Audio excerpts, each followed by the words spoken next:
Hier, on apprenait que Véronique Lalande, cette résidente de Limoilou, qui a été inquiétée et qui a alerté les autorités dans l'épisode de Poussière rouge du mois d'octobre, a déposé une requête en Cour supérieure pour obtenir l'autorisation d'exercer un recours collectif contre le port de Québec et contre la compagnie d'Arrimage de Québec. Vous vous souvenez de cet épisode du mois d'octobre dernier? À la fin du mois d'octobre, Poussière rouge dans le quartier Limoilou, Mme Lalande a prélevé des échantillons qu'elle a fait analyser et dans lesquels on a identifié de l'arsenic, du cuivre, du plomb, du zinc, du nickel. Arrimage Québec a fait faire ses propres analyses aussi en disant ça ne vient pas de nous. La poussière rouge vient de chez nous peut-être parce qu'on transportait du matériel qui a d'où s'est échappée cette poussière rouge, mais l'arsenic, le cuivre, le nickel, tous ces produits n'étaient pas dans nos échantillons prélevés par le ministère de l'Environnement chez nous. Il y a eu beaucoup de réactions un peu partout, du port de Québec aussi là-dessus, et cette fois-ci, Mme Lalande demande donc l'autorisation d'exercer ce recours collectif. La cause doit être entendue en Cour supérieure le 21 février prochain. Avec moi pour en parler, Mme Lalande, elle est au bout du fil. Bonjour. Bonjour. Madame Lalande, pourquoi à ce moment-ci une demande de recours collectif?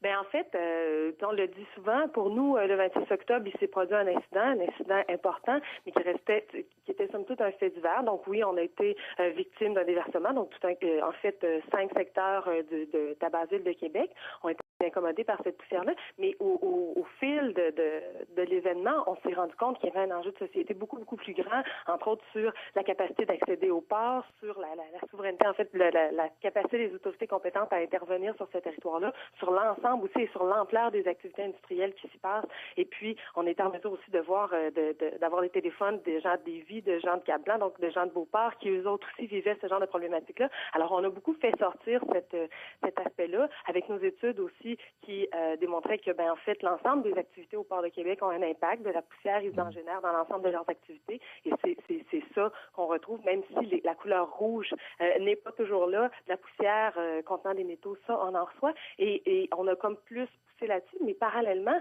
ça reste qu'il y a des citoyens qui ont vraiment subi aussi platement des dommages. Ils ont subi des dommages à leur propriété, ils ont subi du stress, ils ont vécu des inconvénients, ils ont dû laver leur environnement et nous, on considère que c'est une juste chose que l'ensemble de ces citoyens-là soient compensés pour les dommages qu'ils ont subis. En même temps, vous exprimez bien que le problème est beaucoup plus large que cet épisode du 26 octobre dernier. Est-ce qu'en déposant une demande de recours collectif, et si la demande est acceptée, vous ne mettez pas la loupe seulement sur ce problème-là et limitez la capacité, en tout cas, d'intervenir de façon beaucoup plus large, le temps que durera, en tout cas, ces procédures?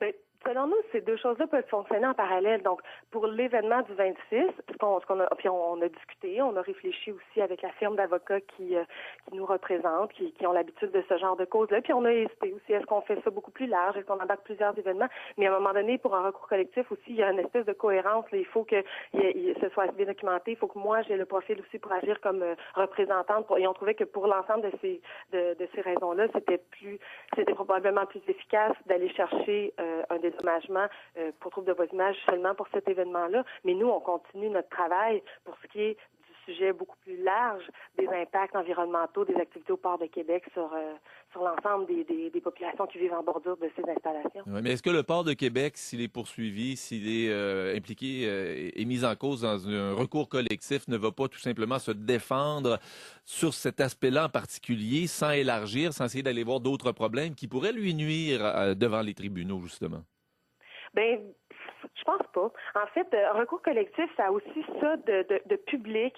Et donc, oui, même si on met la loupe sur un événement, ça reste que c'est l'ensemble des opérations.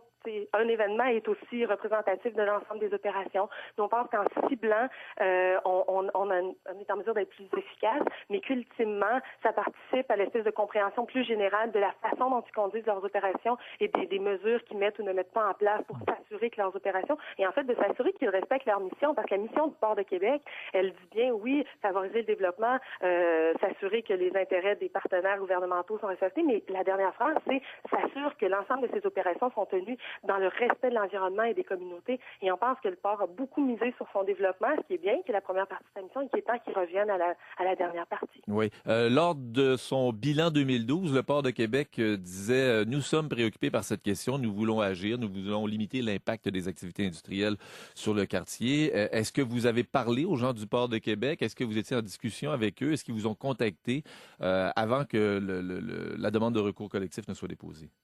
Non, moi j'ai parlé aux gens du port dans les tout débuts et très vite ils ont dit écoutez voilà, il va y avoir un communiqué de presse. En fait, nous on est que le locataire, donc c'est le fait donne nos utilisateurs, c'est lui qui va prendre à partir de maintenant le lead. Et puis nous en fait ça ne nous concerne pas, ça nous concerne un peu. Et oui, c'est quelque chose qu'on a un peu déploré. Puis non, ils ne nous ont plus jamais recontactés. En fait, il y a personne non plus du port qui est venu pendant l'incident, là, pendant les suites, qui était venu dans notre quartier, qui est venu rencontrer les gens. Et oui, c'est quelque chose qu'on déplorait, puis on disait, quand tout va bien, pour féliciter, pour partager les succès de record de tonnage, le port et les utilisateurs ne font qu'un. Mais nous, on pense que quand ça va moins bien, ils devraient aussi faire un. Ils sont conjointement et solidairement responsables des activités. C'est pour ça qu'on poursuit et la compagnie et le Port de Québec. Si on vous approchait là, en disant, écoutez, on va faire des études, on va évaluer l'impact environnemental de nos activités, mettre en place des mesures pour les limiter, est-ce que dans le fond, c'est pas ce que vous souhaitez au-delà de la compensation financière que vous ou d'autres résidents de Limoilou pourriez recevoir?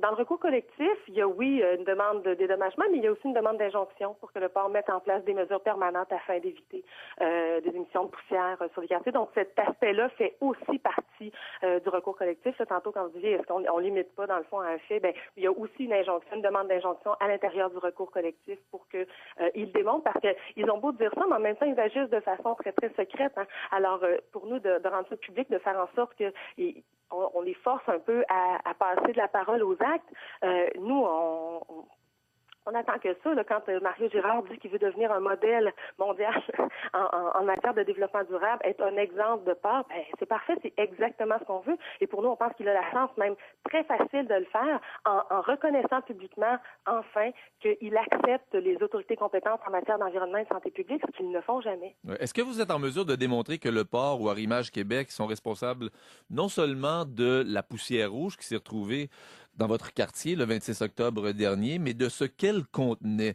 l'arsenic, le cuivre, le plomb, le zinc, le nickel? Arrimage de Québec a dit, à partir des échantillons prélevés par le ministère de l'Environnement, il n'y a rien de ça qui s'est retrouvé dans notre poussière. En fait, si les gens veulent visiter notre site Vigilance du port, on a publié notre réplique d'ailleurs aux prétentions du Port de Québec.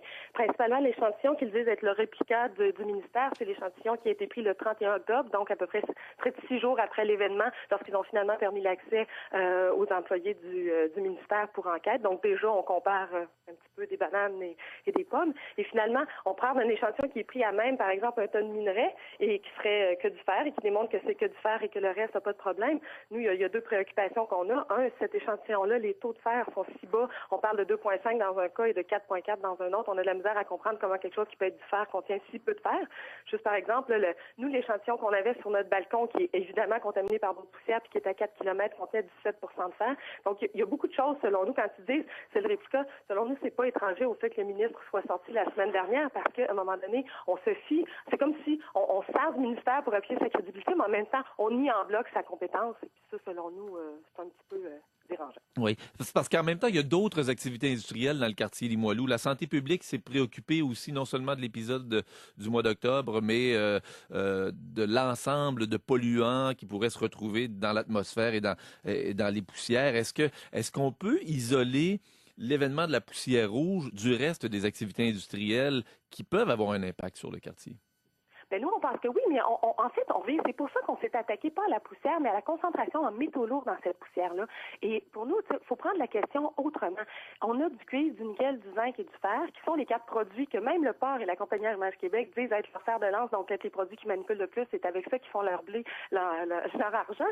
Et c'est ça qu'on retrouve dans notre rue. Et à un moment donné, on se dit, comment ça, il y a des quantités très, très importantes. Donc, comment ça peut être uniquement une coïncidence. Là. Oui, il y a d'autres sources, mais pour ce qui est de la concentration en métaux lourds dans notre poussière de rue, ce sur quoi on s'est basé, notre méthodologie est basée là-dessus, toutes les études qu'on a consultées partout dans le monde s'attaquent à ça. On se dit, à un moment donné, il faut prendre le problème à la base. Là. C'est ça qu'on a dans notre rapport. peut, sur notre territoire, produire ce genre de résidus et de poussière-là. Oui. Selon nous, en tout cas, oui, on pense qu'on a la preuve que ces choses-là viennent principalement des activités au port de Québec. Merci beaucoup, Mme Lalande. Je vous remercie. Au revoir. Au revoir. Véronique Lalande, résidente de Limoilou, incommodée par cette poussière rouge qui provient du port, l'épisode du 26 octobre dernier, qui lance et qui tente d'obtenir l'autorisation d'exercer un recours collectif. La cause doit être entendue en Cour supérieure le 21 février au Palais de justice de Québec.